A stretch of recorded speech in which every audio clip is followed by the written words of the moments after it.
আসসালামু আলাইকুম everyone, myself Shahriar নাফিস হাজির হলাম নতুন আরও একটি আপডেট ব্লগ নিয়ে। আজকে আপনাদেরকে বলবো খরগোশের রোগ সম্পর্কে। খরগোশের কিন্তু নোংরার ফলে মাইটস রোগ হতে পারে, মাইটস রোগ হয়ে যায় নোংরা ফলে। যেমন যদি এরকম থাকে, আমাদের বোঝানোর জন্য আজকে কিন্তু ঘাসগুলো রাখছি। যেমন যদি এরকম অগোছালো থাকে, নোংরা থাকে, তাহলে কিন্তু রোগ হয়ে যেতে পারে যদি পরিষ্কার না করেন আপনারা। আমরা কিন্তু ভুল করে থাকি যে খরগোশের জায়গাটা পরিষ্কার রাখি না, নোংরা করে রাখি। সেই কারণে কিন্তু মাইটস রোগ হয় খরগোশের।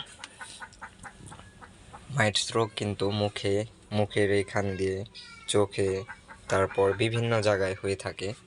খুকশির মতন হয়ে থাকে।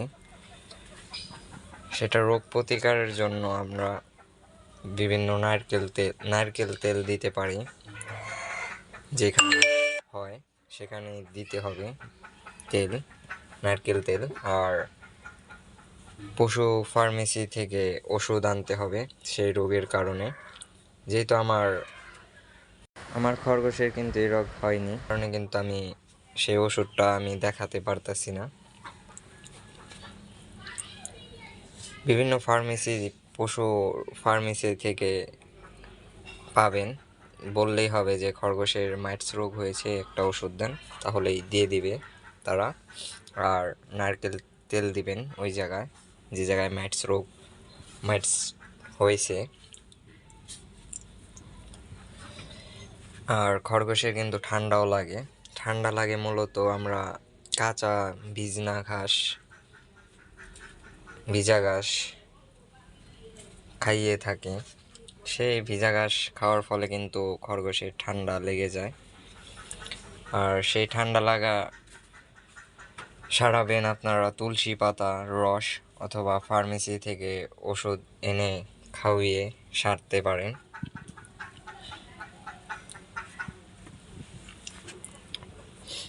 এই দুইটা রোগই বেশি হয়ে থাকে খরগোশের।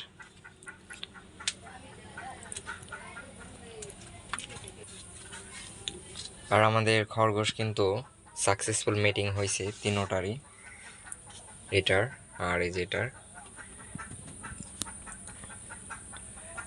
আর ওইটার, তিনটার কিন্তু সাকসেসফুল মিটিং হয়েছে। আপনাদেরকে কিন্তু দেখাইছি আগের ভিডিওতে। যারা এখন পর্যন্ত দেখেননি তারা দেখে নেবেন সাকসেসফুল মিটিং কিভাবে করাবেন।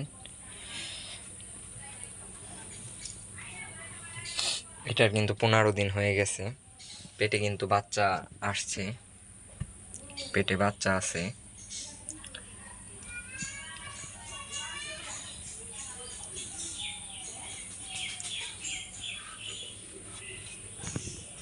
এই হলো রোগ, প্রতিকার করবেন এইভাবেই আপনারা। আর সবসময় জায়গাটা পরিষ্কার পরিচ্ছন্ন রাখার চেষ্টা করবেন। যদি পরিষ্কার পরিচ্ছন্ন না রাখেন তাহলে কিন্তু এই মাইটস রোগ হতে পারে আপনার খরগোশেরও।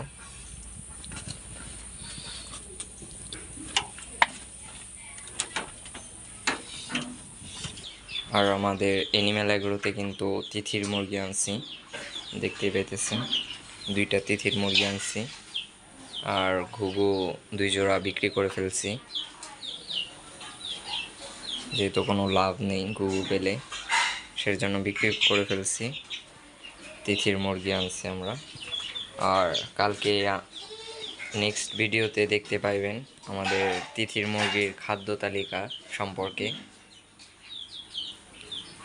কালকে সেই ব্লগটি পেয়ে যাবেন আপনারা। সো আজ এই পর্যন্তই, দেখা হবে নতুন কোনো আপডেট ব্লগ নিয়ে। ভালো থাকবেন, সুস্থ থাকবেন, আল্লাহ হাফেজ।